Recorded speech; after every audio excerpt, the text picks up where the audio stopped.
नमस्कार, आपण पाहताय कोकणचं नंबर 1 महा चॅनल कोकण सात लाईव्ह. बातमीपत्रात आपलं स्वागत. सुरुवात करूया हेडलाईन्सना. मुलींची काढली छेड, उसळला संतापाचा पारा.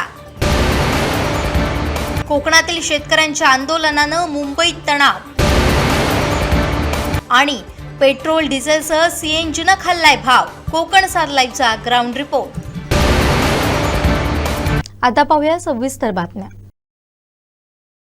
सिंधुदुर्गची ओळख असलेल्या कर्ली नदीच्या पात्रात सध्या संतापाची लाट आहे. एकीकडे न्यायालयीन पेच, दुसरीकडे कर्जाचा डोंगर असलेला स्थानिक भूमिपुत्र आणि तिसरीकडे प्रशासनाची कारवाई. या तिढ्यात कर्ली नदीचं पात्र मात्र दिवसेंदिवस पोखरलं जात आहे. आज आपण पाहणार आहोत वाळू उपसा, रोजीरोटी की पर्यावरणाचा विनाश.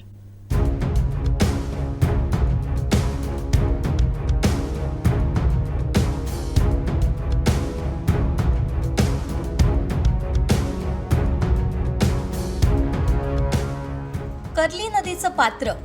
एकेकाळी संथ वाहणारी ही नदी आज मात्र अवैध वाळू उपशाच्या वादानं धगधगतीये. मागील वर्षांपर्यंत याच पात्रातून वाळू काढण्यासाठी स्थानिकांना पास दिले जात होते. मात्र विषय न्यायप्रविष्ट झाला आणि अधिकृत पास बंद झाले. पण मग प्रश्न पडतो, जिल्हाभरात सुरू असलेल्या सरकारी आणि खासगी बांधकामांना वाळू पुरवतं कोण? आज या व्यवसायात उतरलेल्या भूमिपुत्रांची अवस्था इकडे आड तिकडे विहीर अशी झाली आहे. बँकांकडून कर्ज काढून डंपर घेतले, पण आता हप्ते भरायचे कसे याच विवंचनेत वाळू माफिया असा शिक्का कपाळावर मारून हे व्यावसायिक दिवसाढवळ्या उपसा करतात. पुलावर उभ्या असलेल्या पर्यटकांकडेही हे व्यावसायिक साशंक नजरेनं बघतात. आपला व्हिडिओ काढला तर जात नाही ना, ही भीती त्यांच्या मनात घर करून बसली आहे. मात्र महसूल प्रशासनही गप्प बसलेलं नाहीये. कुडाळचे तहसीलदार सचिन पाटील यांनी अवैध उपशाविरोधात कंबर कसली आहे. चालू वर्षात त्यांनी तब्बल 40 रॅम्प उद्ध्वस्त केले असून 11 वाहनांवर कारवाई केली आहे. यातून शासनाच्या तिजोरीत 15 लाखांहून अधिक महसूल जमा झाला. महत्त्वाची बाब म्हणजे जप्त केलेली वाळू आता थेट घरकुल योजनेच्या लाभार्थ्यांना दिली जाणार आहे. यात एक मोठी तांत्रिक अडचण आहे. मेरीटाईम बोर्डाच्या नियमांचा फायदा घेत अधिकारी येताच व्यावसायिक बोटी नदीच्या मध्यभागी नेतात. अधिकारी काठावर आणि माफिया पाण्यात असा लपंडाव सुरू असतो. भरारी पथक निघण्यापूर्वीच या व्यावसायिकांना माहिती कशी मिळते हा मोठा संशोधनाचा विषय. वाळू उपसा हा केवळ रोजगाराचा प्रश्न राहिलेला नाहीये, तर तो नदीकाठच्या गावांच्या अस्तित्वाचा प्रश्न बनलाय. नदीपात्र खोल होत चालल्यानं गावं धोक्यात आली आहे. आता चेंडू सरकारच्या कोर्टात आहे. भूमिपुत्रांना न्याय मिळणार की पर्यावरणाचा ऱ्हास थांबणार हे पाहणं महत्त्वाचं ठरेल. तहसील कार्यालय कुडाळ यांनी 1 एप्रिल यापासून या आर्थिक वर्षामध्ये 11 वाहनावरती कारवाई केलेली आहे आणि त्यामध्ये 15,18,000 इतका महसूल आम्ही प्राप्त केलेला आहे. त्याचबरोबर ह्या अवैध वाहतुकीच्या अनुषंगाने जे रॅम्प उभारलेले होते, असे 40 रॅम्प आम्ही जवळपास 3 आठवड्यापूर्वी उद्ध्वस्त केलेले आहेत. आणि त्याचबरोबर आम्ही माती साठे जे झालेले होते त्यामध्ये सुद्धा 18 लाखाची वसुली दंड स्वरूपात आम्ही वसूल केलेली आहे. आणि त्या अनुषंगाने कारवाई होत राहावी आणि अवैध वाळू वाहतुकीला किंवा अवैध गौण खनिज वाहतुकीला आळा बसावा म्हणून आम्ही काही काळासाठी स्थिर पथकं लावलेली होती. परंतु आता आम्ही भरारी पथकसुद्धा लावलेलं आहे, जे रोज पूर्ण कार्यक्षेत्रामध्ये फिरून त्यामध्ये कारवाई करत आहे. त्यामुळे मोठ्या प्रमाणावर वाहतूकसुद्धा कमी झालेली दिसून येते. आणखी जी वाहतूक सुरू आहे त्यावर सुद्धा आम्ही कठोर कारवाई करण्याचा आमचा कटाक्ष आहे. आम्ही आता भरारी पथकाच्या माध्यमातून जी कारवाई सुरू आहे ती आम्ही करतच आहोत. आणि आता आम्ही जे साठे काही ठिकाणी आढळून आलेले आहेत तर त्या साठ्यांवरती सुद्धा कारवाई सुरू करत आहोत. काही साठे जे आढळलेले आहेत त्यामध्ये घरकुलमध्ये गोरगरीब लोकांना वाळू त्यांना वाटप करण्याचं काम आम्ही भविष्यात हाती घेणार आहे, जेणेकरून जी अवैध वाळू आहे त्याची पण निर्गती होईल आणि सर्वसामान्य घरकुल लाभार्थ्यांना त्याचा फायदासुद्धा होईल. आमचा वैध वाळू वाहतुकीला कोणताच आक्षेप असण्याचं कारण नाही. त्यामध्ये मोठ्या प्रमाणावर महाराष्ट्र शासनास महसूलसुद्धा शासन खजिना दाखल होत असतो. परंतु कर्ली खाडीमध्ये जे वाळूचे लिलाव झालेले होते त्यामध्ये माननीय उच्च न्यायालय खंडपीठ कोल्हापूर येथे रिट याचिका दाखल झालेली आहे आणि ते प्रकरण न्यायालयीन निर्णयास अधीन असल्यामुळे वाहतूक सुरू झालेली नाही. जसा रिट याचिकेचा निर्णय होईल त्याबरोबर हुकूम माननीय जिल्हाधिकारी कार्यालयाकडून त्यामध्ये नक्कीच पुढची कारवाई सत्वर सुरू होईल, जेणेकरून वैध वाळूचे उत्खनन आणि त्याची वाहतूक हे करण्यास फायदा होईल. कोकणातील आंबा आणि काजू बागायतदारांच्या विविध प्रलंबित मागण्यांसाठी मुंबईत मोठ्या मोर्चाचं आयोजन करण्यात आलं होतं. या आंदोलनादरम्यान राजू शेट्टी, विनायक राऊत, महादेव जानकर आणि हर्षवर्धन सकपाळ यांच्यासह अनेक शेतकरी नेत्यांना पोलिसांनी ताब्यात घेतलाय. आंदोलनकर्ते आणि पोलिसांमध्ये काही काळ ताणही दिसला. बागायतदारांच्या प्रश्नांवर सरकारनं तात्काळ निर्णय घ्यावा अशी मागणी आंदोलकांकडून करण्यात आली.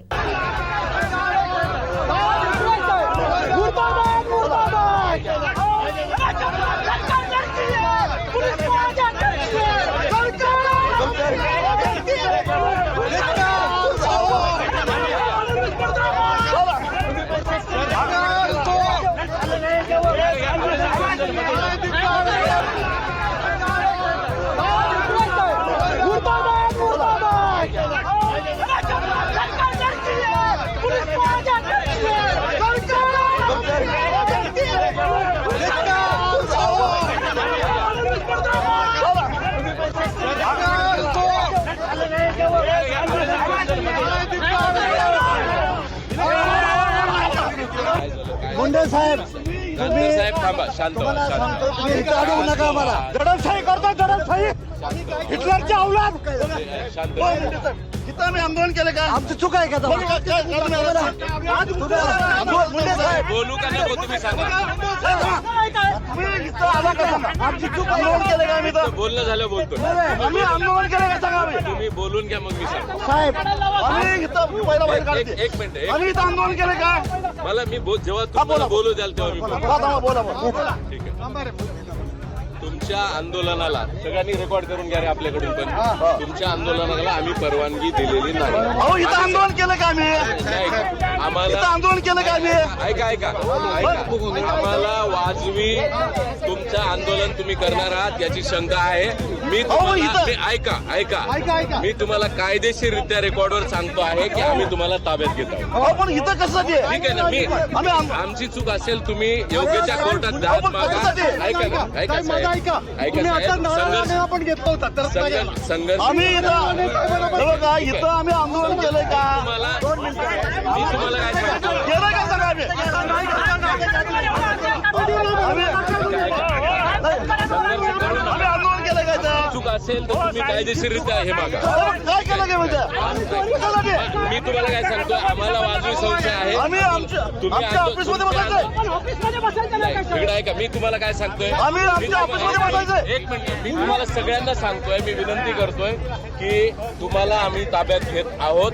आमचं जर बेकायदेशीर वाटलं काय म्हणून तुमच्या आंदोलनाला आम्ही परवानगी दिलेली नाहीये. साहेबांनी आंदोलन केलंय कुठं?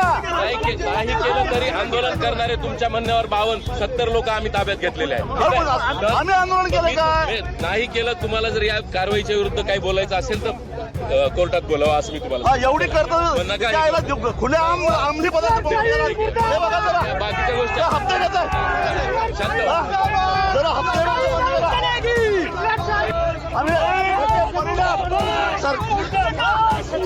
याचे परिणाम भोगावे लागले.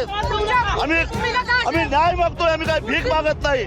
आम्ही याचे परिणाम देवेंद्र फडणवीस तुम्हाला भोगावे लागतील. आम्ही काही गुन्हा केलेला नाही आहे. आम्ही काही केलेला नाही आहे.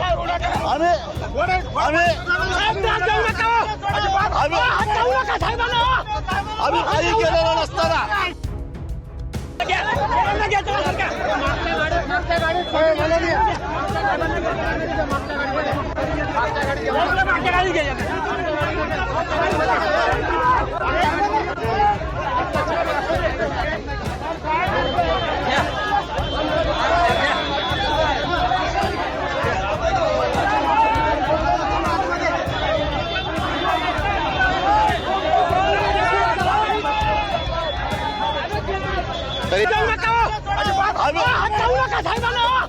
आम्ही काही केलेलं नसताना अशा पद्धतीने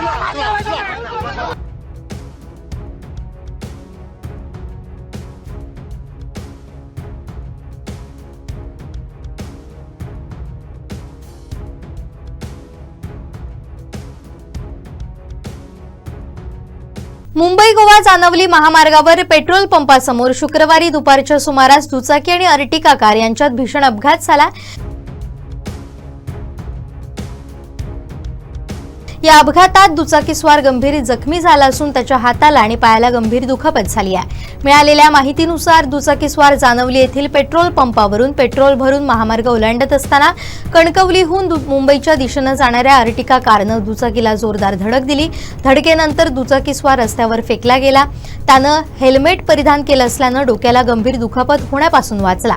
मात्र अपघातात दुचाकीचा पूर्ण चक्काचूर झालाय तर अर्टिका कारच्या समोरील डाव्या बाजूचं मोठं नुकसान झालंय।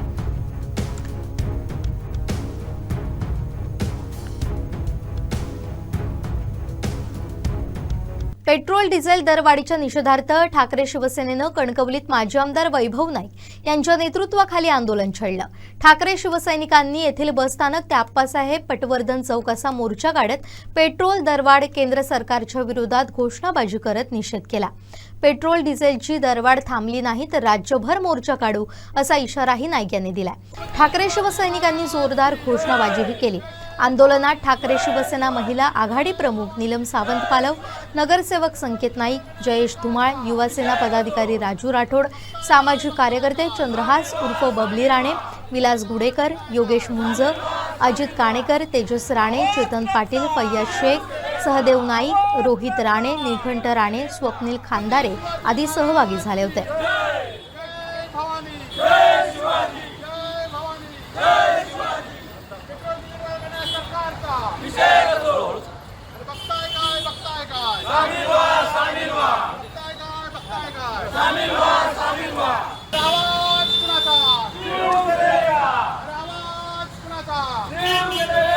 आज आमच्या सगळ्या पदाधिकाऱ्यांच्या वतीने पेट्रोलचे 3 रुपये आणि डिझेलची 3 रुपये दरवाढ झालेली आहे आणि त्याचबरोबर सीएनजीची काही दिवसापूर्वी दरवाढ झालेली आहे, गॅसची दरवाढ झालेली आहे आणि या सगळ्याचा निषेध करण्यासाठी आम्ही हे आंदोलन करतोय। परंतु येणाऱ्या दिवसात आज सर्वसामान्य लोकांनी सुद्धा आज सामान्य लोकांचं कंबरडं मोडलंय। आज मोदी सरकारने विरोधात सुद्धा शिल्लक ठेवलेले आहेत आवाज उठवण्यासाठी आणि जर आपण हे केलं नाही तर मोदी सरकार 15 ते 20 रुपये डिझेल आणि पेट्रोल दरवाढ करणार आहे आणि त्यांना इशारा देण्यासाठी हेच आम्ही आंदोलन केलेलं आहे। आणि आज आपण बघितलं एकीकडे मोदी सांगतायत लोकांना चालत फिरा म्हणून आणि आपण परदेशात फिरतायत। आज काही मंत्री ईव्ही कारचं सांगतायत परंतु आपण 25-25 गाड्या घेऊन या जिल्ह्यामध्ये आपण काल बघितलं असेल सगळे मंत्री आमदार फिरतायत आणि या सगळ्याचा निषेध म्हणून आम्ही आंदोलन केलेलं आहे आणि येणाऱ्या काळामध्ये संपूर्ण सिंधुदुर्ग जिल्ह्यात आणि महाराष्ट्रात सुद्धा आंदोलन शिवसेना उद्धव बाळासाहेब ठाकरेंच्या वतीने होईल की जेणेकरून पुढची दरवाढ तरी रोखली पाहिजे आणि या सरकारने जे आम्हाला आश्वासन 800 दिनाचं दिलं होतं ते आश्वासन गेलं कुठे। आज या पेट्रोल डिझेल दरवाढीमुळे दुधाचे दर, भाज्यांचे दर, बिल्डिंग मटेरियलचे दर हे सगळे वाढलेले आहेत आणि त्यामुळे सामान्य लोकांचं कंबरडं या ठिकाणी ऐन हंगामात मोडलेला आहे। की हा मोर्चा जो आहे तो शिवसेना उद्धव बाळासाहेब ठाकरे पक्षाचा आहे? नाही, खरोखरच आमचा आहे, कारण उद्धव बाळासाहेब ठाकरे पक्षाच्या वतीनेच आम्ही ह्या लोकांचे जे प्रश्न आहेत त्याच्या प्रश्नाविरुद्ध आम्ही आवाज उठवणार आहोत। आमचे मुंबईतील पदाधिकारी, जिल्ह्यातील पदाधिकारी या ठिकाणी मोर्चासाठी गेलेले आहेत आणि जोपर्यंत जास्तीत जास्त मदत होत नाही तोपर्यंत राजू शेट्टी यांच्या नेतृत्वाखाली शिवसेना उद्धव बाळासाहेब ठाकरे पक्षाच्या वतीने हे आंदोलन चालूच राहणार आहे। कमी वापरल्यानंतर ईव्ही कार आणि ताकदल्या गाड्या बऱ्याच मंत्र्यांनी देखील महाराष्ट्रात कमी केल्या। आपण बघितलं आपण काल ईव्ही कारचे एकाच मंत्र्याकडे 2 मंत्र्याकडे एकाच नंबरच्या ईव्ही कार होत्या आणि आज कालच या जिल्ह्यामध्ये आमदार, खासदार आणि पालकमंत्री होते 25-25 गाड्या घेऊन फिरत होते आणि त्यामुळे मोदींच्या ह्याला कसं आश्वासन आणि आपण आशिष शेलारने बघितलं असेल त्याची खिल्ली उडवली आहे, त्यामुळे लोक खिल्ली उडवत आहेत, आपण परदेशात जात आहेत आणि लोक रस्त्यावर आता लोकांचा उद्रेक कधीतरी या भविष्यात या ठिकाणी होईल। नाही, आज आपण बघितलं असेल की इथले जिल्हाधिकारी, इथले पालकमंत्री सातत्याने सांगतायत की जिल्ह्यामध्ये पेट्रोलचा तुटवडा नाही, परंतु एकही पंपावर असं नाही की पेट्रोल आहे उपलब्ध। आज गॅसचे तर लाईन आता इथे पण इथपर्यंत लाईन लागली आहे आणि त्यामुळे एकीकडे जिल्हा प्रशासन सांगतायत आणि जिल्हा प्रशासनाच्या याला सगळ्या रस्त्यावर मात्र हरताळ पसरलेला आहे आणि त्यामुळे या आंदोलनात आज जरी आंदोलनात लोकांनी सहभाग झाला पाहिजे असं आमचं लोकांना आव्हान आहे। कणकवली शहरात मुलींची छेड काढल्याच्या आरोपावरून 2 परप्रांतीय युवकांना नागरिकांनी बेदम मारहाण केल्याची घटना घडली। या घटनेनंतर शहरात काही काळ तणावाचं वातावरण निर्माण झालं। मिळालेल्या माहितीनुसार संबंधित युवकांनी शहरातील काही मुलींशी गैरवर्तन आणि छेडछाड केल्याचा आरोप नागरिकांकडून करण्यात आला। घटनेची माहिती समजताच परिसरातील नागरिक मोठ्या संख्येने जमा झाले आणि संतप्त जमावानं दोघांना पकडून बेदम मारहाण केली। हम तुमको बुला रहा था ना किसी तरह से बाहर क्यों नहीं आया? बाहर गलती नहीं था ना, गलती नहीं था तो बाहर क्यों नहीं आया? बियर की दुकान में ये तू ये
दरम्यान घटनेची माहिती मिळताच पोलिसांनी तातडीनं घटनास्थळी धाव घेतली।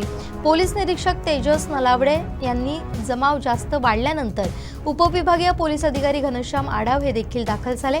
यावेळी नागरिकांनी चालत पोलीस ठाण्यात यावं अशी मागणी केली। यावेळी काही काळ पोलीस आणि नागरिकांमध्ये तणाव निर्माण झाला होता। नंतर पोलीस व्हॅनमधून बाहेर काढलं आणि काही अंतरावर चालत पोलीस गाडीत बसवलं।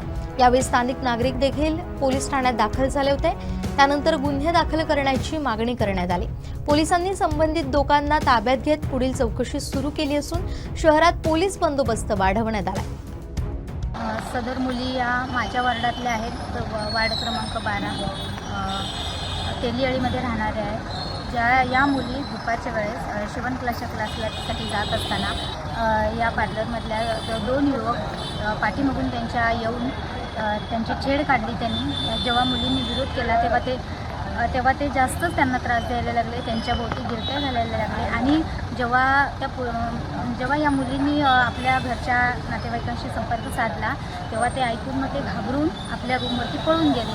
पण हा जो झालेला प्रकार आहे हा अतिशय निंदनीय आहे। एकतर ही परप्रांतीय महाराष्ट्रात येऊन इथे पोटा पाण्यासाठी येतात आणि इथल्या मुलीबाईंच्यावरती जो काय वाईट नजरेने बघतात, झालेली कृती अत्यंत निंदनीय आहे आणि झालेला हा प्रकार जो चोप दिलेला आहे संतप्त नागरिकांनी मिळून तो अतिशय एकदम योग्य आहे मला असं वाटतं। कारण इथून पुढे परप्रांतीय काय किंवा इथले काय कोणीही अशा मुलींकडे वाईट नजरेनं बघणार नाहीत, या अशी धाडस करणार नाही। कणकवली शहरात सायंकाळी एक धक्कादायक घडला।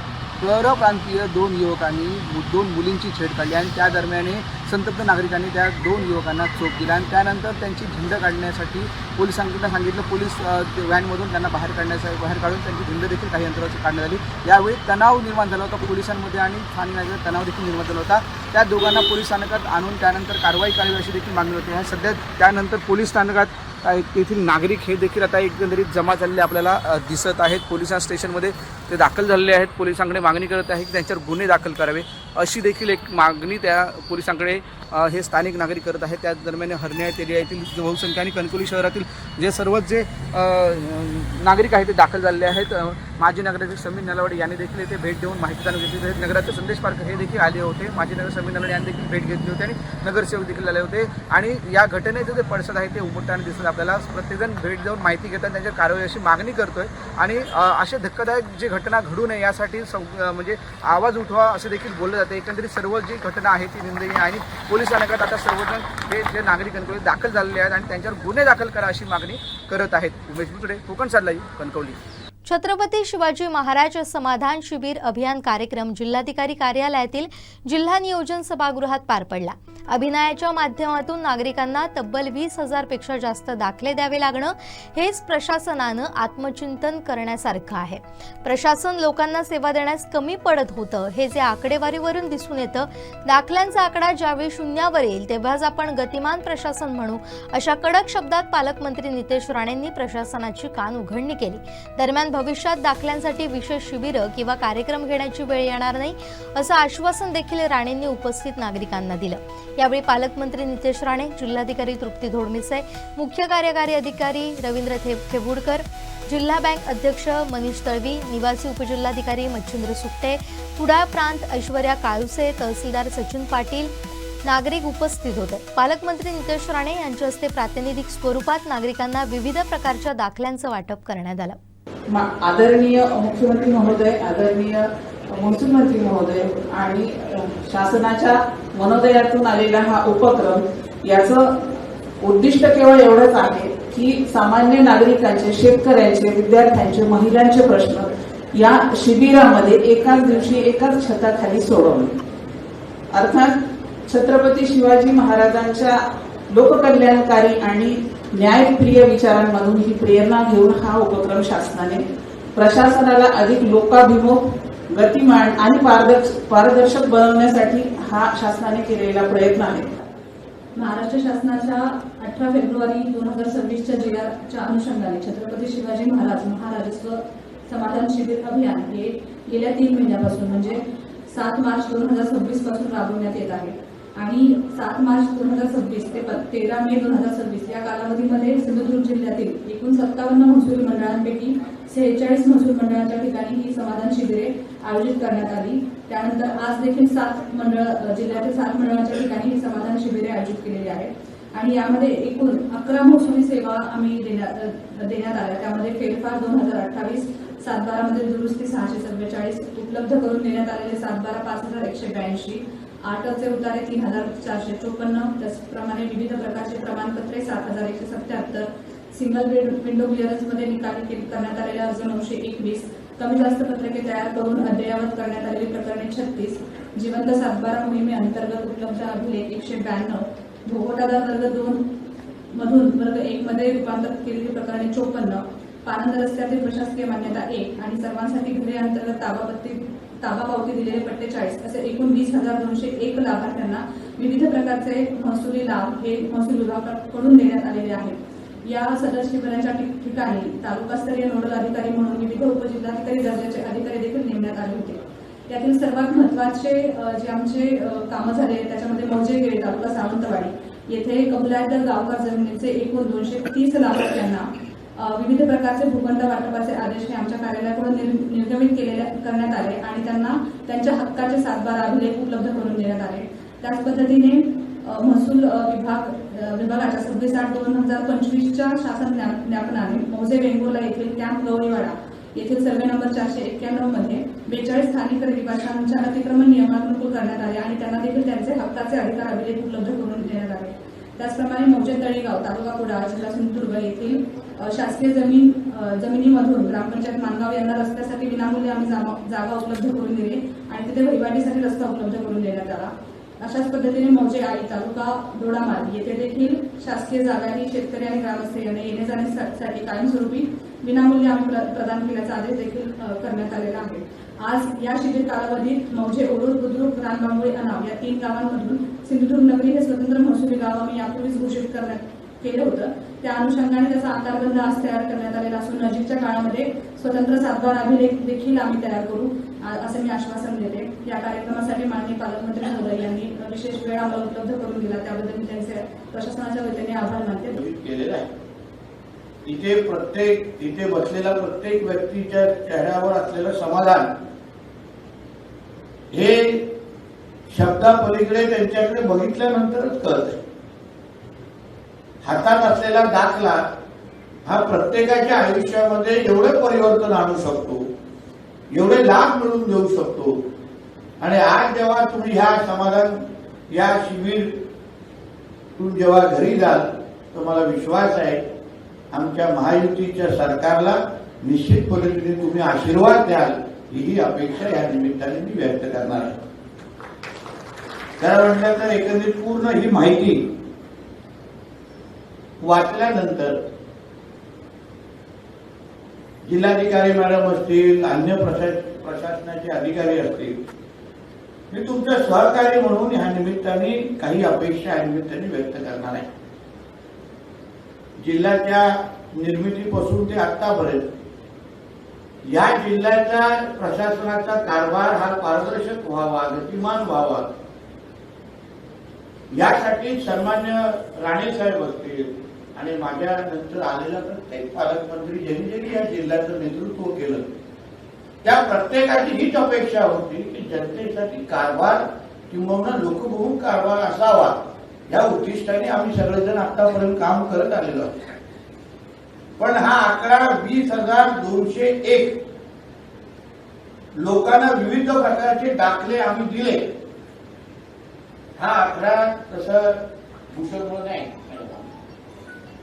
कारण का एवढे 20,000 लोकांना आतापर्यंत आपण वंचित ठेवलं, आपण काम करू शकलो नाही. आणि म्हणून आज ह्या शिबिराच्या निमित्ताने एवढा मोठा आकड्याच्या या शिबिरीच्या माध्यमातून एवढ्या मोठ्या संख्येने लोकांना आम्हाला समाधान द्यायला लागतं. याबद्दल जिल्ह्याच्या प्रशासनाने कुठे ना कुठेतरी या निमित्ताने आत्मचिंतन करावं, एवढं आवर्जून या निमित्ताने जरूर साजरी करावं. शेवटी आम्ही जनतेचे सेवक आहोत. पालकमंत्री, जिल्हाधिकारी, IDC, तहसीलदार, प्रांत, शासकीय कार्यालयामध्ये बसणारा प्रत्येक अधिकारी हा कर्मचारी हा जनतेचा सेवक आहे. जनतेचा सेवा देणं, जनतेच्या आयुष्यामध्ये परिवर्तन आणणं, जनतेच्या प्रत्येक अडीअडचण दूर करणं, जनतेचा होणारा त्रास कमी करणं, ह्यासाठी आम्हाला त्या खुर्च्या दिलेल्या आहेत.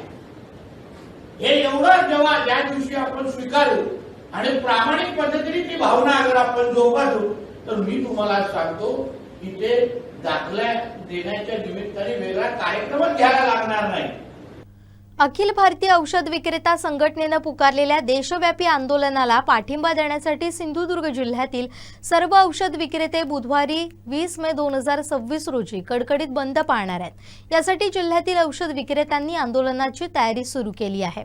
आजपासून ते 19 मे 2026 पर्यंत या काळात सर्व औषध दुकानातील मालक, फार्मासिस्ट आणि कर्मचारी यांनी काळ्या फिती लावून आपला निषेध नोंदवलाय. तर 19 मेच्या मध्यरात्री 12 वाजल्यापासून ते 20 मेच्या मध्यरात्री 12 वाजेपर्यंत जिल्ह्यातील सर्व औषध दुकानं 24 तास पूर्णपणे बंद राहणार आहे. नमस्कार, मी संतोष राणे, सावंतवाडी तालुका केमिस्ट अँड ड्रग असोसिएशनचे सचिव.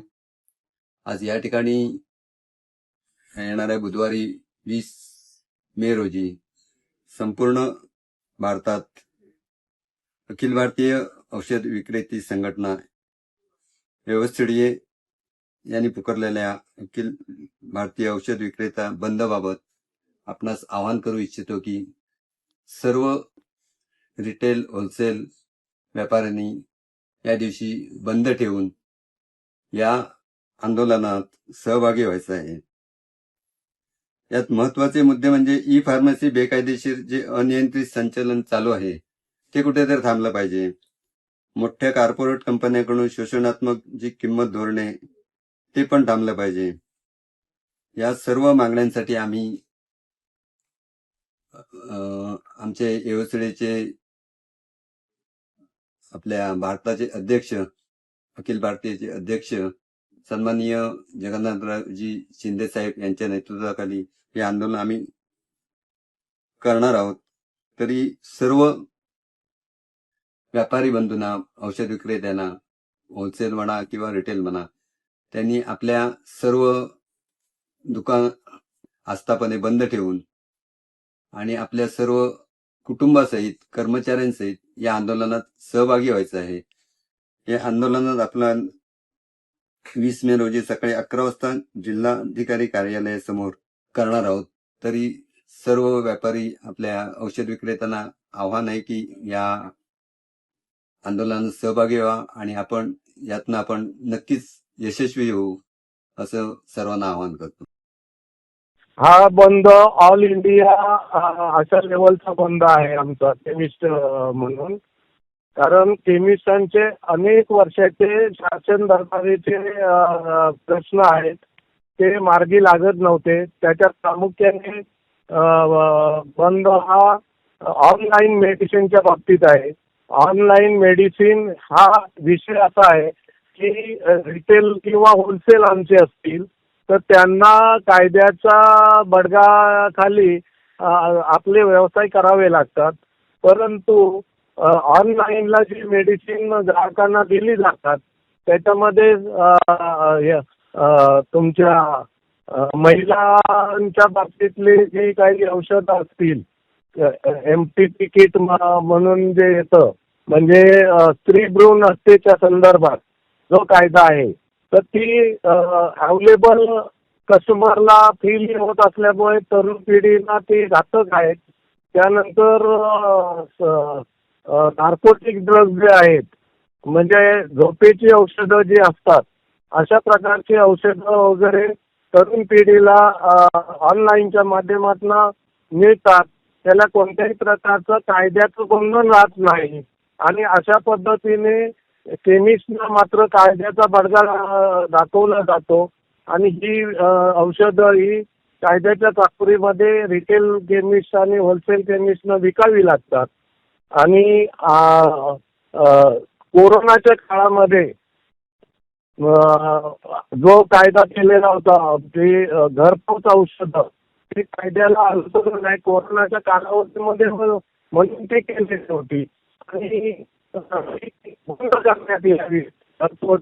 कारण त्यामध्ये सुद्धा डॉक्टरांचं प्रिस्क्रिप्शन ऑनलाईनच्या माध्यमातून कुठेही दाखवलं जात नाही आणि ती औषधं नुसार घ्यावी लागतात. कायद्याचं उल्लंघन या निमित्ताने होतं आणि हे कायदा अनुसरण नाही आहे. अशा पद्धतीचे आमच्या अनेक मागण्या शासनावरती आहेत. त्यामुळे हा संप देशव्यापी संप पुकारला गेलेला आहे. या बाबतीत सांगायचं झालं तर आम्ही अनेक खासदार आमचे नारायणरावजी राणे साहेब यांची सिंधुदुर्ग जिल्ह्याच्या केमिस्टच्या वतीने आम्ही त्यांची भेट अलीकडे 4 दिवसापूर्वी घेऊन निवेदन दिलेलं होतं की या मागण्या आमच्या साहेब आहेत आणि या मागण्या शासन दरबारी आपण आम्हाला सोडवून द्याव्यात. त्या अनुषंगाने नारायणराव राणे साहेब खासदार यांनी आम्हाला शब्द दिला की मी ही गोष्ट आरोग्य मंत्री पियुष गोयल यांच्याशी मी मीटिंग स्वतः हजर राहून करून देतो आणि हा बंद आपण जो पुकारलेला आहे तो मागे घेण्यासाठी आपण प्रयत्नशील राहू आणि आपल्या ज्या मागण्या आहेत त्या शासन दरबारी पूर्ण करून. नमस्कार, मी आनंद रासम, अध्यक्ष सिंधुदुर्ग जिल्हा केमिस्ट्री असोसिएशन. 20 मे 2026 रोजी ऑल इंडिया फार्मास्युटिकल असोसिएशनने, ऑल इंडिया केमिस्ट्री असोसिएशनने सर्व भारतामध्ये बंदचं आवाहन केलेलं आहे. त्या बंदच्या संदर्भात आमची भूमिका मांडण्यासाठी म्हणून मी आपल्यासमोर इथे आलेलो आहे. आमची प्रामुख्याने काही मागण्या गेली 6 वर्ष आम्ही सातत्याने आमच्या सरकार पुढे आमच्या काही मागण्या आहेत. त्यातील प्रमुख मागणी म्हणजे जी आपल्या देशामध्ये सध्या ऑनलाईन बेकायदेशीर ऑनलाईन औषधांची विक्री चालू आहे. कायद्यामध्ये कुठलीही तरतूद नसताना फक्त जे काही मोठे मोठे प्लेयर्स जे सध्या प्लॅटफॉर्मद्वारे विक्री करतात औषधांची, ती पूर्णपणे बेकायदेशीर असताना देखील सरकारने दुर्लक्ष केलेलं आहे. आणि या विरोधात गेली 6 ते 7 वर्ष आमची शिखर संघटना महाराष्ट्र स्टेट केमिस्ट असोसिएशन असू दे किंवा ऑल इंडिया केमिस्ट असोसिएशन असू दे याच्या विरुद्ध लढा देत आहेत. आमचे केसेस पण काही हायकोर्टामध्ये या विरोधात आपण दाखल केलेले आहेत. परंतु सरकारकडनं आमच्या मागण्यांना अजूनपर्यंत कुठल्याही प्रकारचा प्रतिसाद सरकारने दिलेला नाही. त्यामुळे नाईलाजाने आम्हाला हा बंद करणं भाग पडत आहे. आपल्याला प्रामुख्याने सांगायचं म्हणजे 2018 साली एक GSR मध्ये म्हणजे कायद्यामध्ये तरतूद करण्यासाठी सरकारने लोकांकडनं माहिती मागवलेली होती. परंतु ऑनलाईन विक्री करण्यासाठी अजूनही भारतात कायदेशीर परवानगी त्यांना कोणालाही दिली गेलेली नसताना देखील विदाऊट प्रिस्क्रिप्शन याची औषधांची विक्री ही पूर्णपणे भारतात चालू आहे. ह्याच्यामधील एक मोठा धोका म्हणजे कसा आहे, NRX ड्रग्स आपण जे म्हणतो, जे नार्कोटिक्स, जे नशेसाठी वापरले जातात, ते देखील या ऑनलाईनच्या माध्यमातून सहजपणे आपल्या तरुण पिढीला उपलब्ध होतात. त्यामुळे त्याचा दुष्परिणाम आपल्या तरुण पिढीच्या आयुष्यावर होतोय. कारण त्याचा दुष्परिणाम त्याचा वाईट रीतीने तरुण पिढी उपयोग करते. त्याच्यानंतर एम्प्टी पिल्स, जी गर्भपाताची औषधं आहेत, ती देखील अतिशय सहजगत्या विदाउट प्रिस्क्रिप्शन आपल्या तरुण पिढीला उपलब्ध होत आहेत. त्यामुळे समाजातील स्वैराचार अत्यंत वाढत चाललेला आहे. आमचे जे रिटेल केमिस्ट आहेत, जे लायसन्स घेऊन दुकान बिझनेस करतायत, त्यांच्यासाठी याबाबतीत अतिशय कठोर कायदे असताना NRXची प्रिस्क्रिप्शन तुम्ही ठेवायला पाहिजे. त्याच्या बाबतीत तुम्ही रजिस्टर मेंटेन करायला पाहिजे. MTP किट म्हणजे गर्भपाताची जी औषधं आहे त्याचं पण तुम्ही एक रजिस्टर मेंटेन केलं पाहिजे. त्याच्यासाठी एक प्रिस्क्रिप्शनची कॉपी तुम्हाला ठेवायला पाहिजे. इतक्या गोष्टी आमच्यासाठी स्ट्रिक्ट केल्या असताना ऑनलाईनसाठी कुठल्याही प्रकारची बंधनं सरकारने ठेवलेली नसल्यामुळे अतिशय चुकीच्या पद्धतीने औषध पुरवठा ऑनलाईनद्वारे लोकांपर्यंत पोहोचतो. त्याचा दुष्परिणाम आतापासूनच तुमच्या पुढच्या पिढीला तुम्हाला दिसायला लागलेला आहे. त्यानंतर ऑनलाईनच्या माध्यमातून येणारी बरीचशी औषधं आता डुप्लिकेट येत आहेत. कारण ह्याचा सोर्स कुठला आहे, म्हणजे जी औषधं कुठनं पुरवली जातात याचा कुठलाही सरकारचं त्यावर पूर्णपणे नियंत्रण नसल्यामुळे ही दिल्लीच्या भागातून किंवा उत्तर प्रदेशच्या भागातून येणारी डुप्लिकेट औषधं आहेत ती आपल्या ह्याच्यापर्यंत रुग्णांपर्यंत पोहोचवली जात आहेत. त्या बाबतीत बऱ्याच ठिकाणी एफडीए धाडी पण टाकलेल्या आहेत आणि त्यामध्ये बऱ्याच ठिकाणी त्यांना फ्लिपकार्ट सारख्या कंपन्यांच्या गोडाऊनमध्ये पण देखील अशी डुप्लिकेट औषधं प्राप्त झालेली आहेत. इतकं गंभीर बाब असून देखील सरकारने यावर कुठलंही नियंत्रण न ठेवता अतिशय बेजबाबदारपणे सरकार याच्यावर कारवाई कुठली करत नाही. त्यामुळे आमचा केमिस्ट जो आहे सामान्य अतिशय त्रस्त झालेला आहे. त्याच्यानंतर एक GSR 2020 कोविडच्या काळामध्ये एक कायद्यामध्ये तरतूद करण्यात आलेली होती. त्यावेळी इमर्जन्सी असल्यामुळे कुठलीही औषध तुम्हाला 5 मिनिटात किंवा 10 मिनिटात देण्यासाठी ते ब्लिंकिट किंवा ह्या झेप्टो सारख्या ज्या काही कंपन्या आहेत त्यांना परवानगी देण्यात आलेली होती. पण ती तात्पुरती ती कायद्यामध्ये तरतूद होती. ती 2020 सालातली तरतूद अजूनही हटवण्यात आलेली नाही. त्या विरोधात आमचं मागणं असं आहे की ज्या इमर्जन्सी आता ज्यावेळी होती त्यावेळी ते ठीक होतं, परंतु आता ती तरतूद देखील मागे घेतली पाहिजे तुम्ही, याची प्रामुख्याने आम्ही मागणी करतोय. आणि गेली 7-8 वर्ष आमचं असोसिएशन ऑल इंडिया लेव्हलवर पंतप्रधानांच्या पर्यंत आम्ही ह्या मागण्या दिलेल्या आहेत आमच्या, परंतु या बाबतीत कुठलीही ठोस कारवाई केलेली नसल्यामुळे नाईलाजाने आम्हाला आता बंद पुकारावा लागतोय.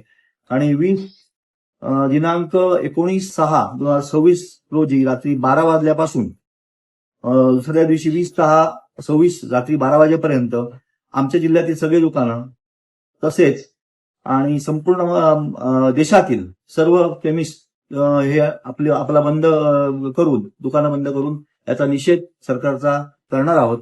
या बाबतीत थोडीशी गैरसोय आपल्या रुग्णांची होण्याची शक्यता आहे. पण इमर्जन्सीच्या काळात जी काही मदत लागेल त्याच्यासाठी आम्ही काही फोन नंबर्स आम्ही SP साहेब किंवा आमच्या कलेक्टर साहेबांना देणार आहोत आणि FDA कडे उपलब्ध करून देऊ. ज्यावेळी गरज लागेल किंवा एखादी इमर्जन्सी असेल त्यावेळी आम्ही ती औषधं पुरवण्याची जबाबदारी पण आमच्या असोसिएशनने घेतलेली आहे. एवढंच मी सांगतो. आणि या बाबतीत आम्हाला न्याय मिळावा सरकारकडनं यासाठी सर्व स्तरावर प्रयत्न केले जावेत एवढीच आमची अपेक्षा आहे. शिवगणेश प्रोडक्शन सिंधुदुर्ग मुंबई निर्मित प्राध्यापक वसंत कानेटकर लिखित गणेश ठाकूर दिग्दर्शित इथं ओशाळला मृत्यूचा 100वा नाट्यप्रयोग मुंबई नगरीत राज्याचे परिवहन मंत्री प्रताप सरनाईक प्रमुख मान्यवरांच्या उपस्थितीत पार पडला. यावेळी नरसिंह शिवराय या पुस्तकाचं त्यांच्या हस्ते प्रकाशन करण्यात आलं. उपमुख्यमंत्री एकनाथ शिंदे, मंत्री आशिष शेलार यांनी ऑनलाईन पद्धतीने शुभेच्छा दिल्या. छत्रपती संभाजी महाराज यांचा धगधगता इतिहास नाट्यकृतीतून जागृत ठेवण्याचं कार्य सिंधुदुर्ग जिल्ह्यातील आणि दोडामार्ग तालुक्यातील नाट्य अभिनेते गणेश ठाकूर यांनी केलाय. छत्रपती संभाजी महाराज यांच्या 369व्या जयंतीदिनी शतक महोत्सवी नाट्यप्रयोग मीरा भाईंदर मुंबई इथं परिवहन मंत्री प्रताप सरनाईक आणि प्रमुख मान्यवरांच्या उपस्थितीत पार पडला. यावेळी नटवर्य डॉक्टर काशीनाथ घाणेकर यांच्या सुविद्य पत्नी कांचनताई घाणेकर, अभिनेत्री जान्हवी पणशीकर, अभिनेते हंबीरराव मोहिते फेम अनिल गवस, छत्रपती शिवाजी महाराज फेम अभिनेते शंतनू मोघे, अभिनेते रमेश भिडे, सुधीर थोरात, विनीत गाडगे, डॉक्टर दीपक जंगम, डॉक्टर मीनाक्षी शेठ आदी दिग्गज कलाकारांनी या नाट्यप्रयोगाला भेट देत 100व्या प्रयोगाला शुभेच्छा दिल्या. हा संपूर्ण नाट्यप्रयोग हाऊसफुल होता. मुंबई, सिंधुदुर्ग, कर्नाटक, गोवा आदी राज्यातील भागातील नाट्यरसिक मोठ्या संख्येनं मुंबई येथील नाट्यप्रयोगासाठी उपस्थित होते. तुडुंब भरलेल्या प्रेक्षकांच्या वेळेचा विचार करून नाट्यप्रयोगाला सुरुवात झाली. डॉक्टर्स असोसिएशनच्या माध्यमातून करण्यात आलेल्या मुंबईतील अनेक नामांकित डॉक्टर्स नाट्यप्रयोग पाहण्यासाठी मोठ्या संख्येनं उपस्थित होते. या नाटकाच्या सुरुवातीलाच प्रमुख मान्यवरांच्या उपस्थितीत नरसिंह शिवराय या पुस्तकाचा प्रकाशन सोहळा देखील पार पडला. ग्रेट आणि मला कळलं असं की तुमचे प्रयोगही झाले. मॅडमशी बोलणं झालं ना तेव्हा मला कळलं होतं विषय त्याच्यामध्ये. ओके.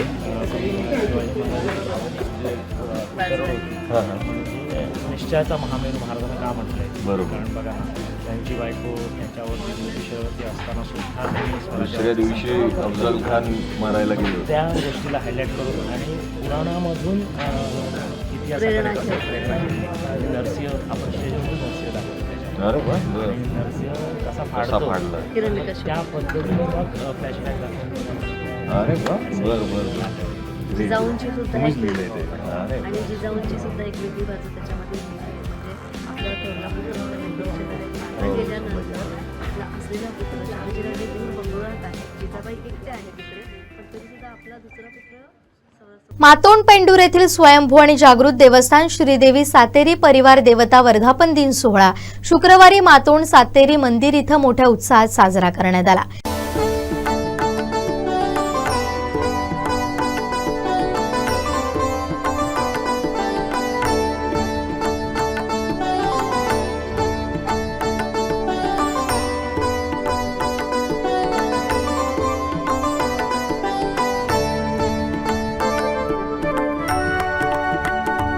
यानिमित्त विविध धार्मिक कार्यक्रमांचं आयोजन करण्यात आलं होतं. मातोंड येथील प्रसिद्ध आणि जागृत देवस्थान गावची ग्रामदेवता स्वयंभू श्रीदेवी सातेरी आणि परिवार देवता वर्धापन दिनानिमित्त सकाळी सवाद्य उत्सव मूर्तींचं श्रीदेवी सातेरी मंदिरात आगमन झाल्यानंतर धार्मिक कार्यक्रम, सत्यनारायण महापूजा, दुपारी भाविकांसाठी तीर्थप्रसाद आणि महाप्रसादाचा कार्यक्रम पार पडला.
या वर्धापन दिन सोहळ्यानिमित्त हजारो भाविकांनी श्रीदेवी सातेरीचं दर्शन घेतलं.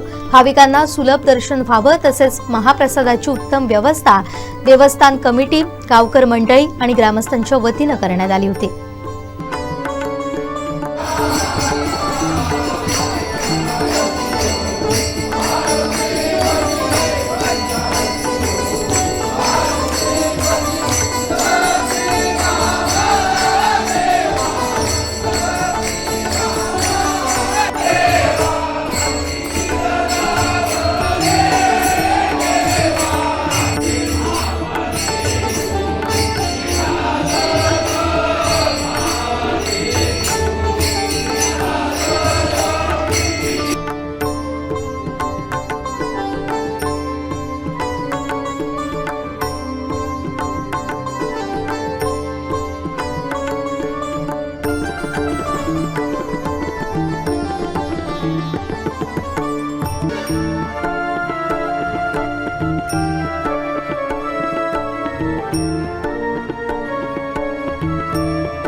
शेवटी ठळक घडामोडी पुन्हा एकदा.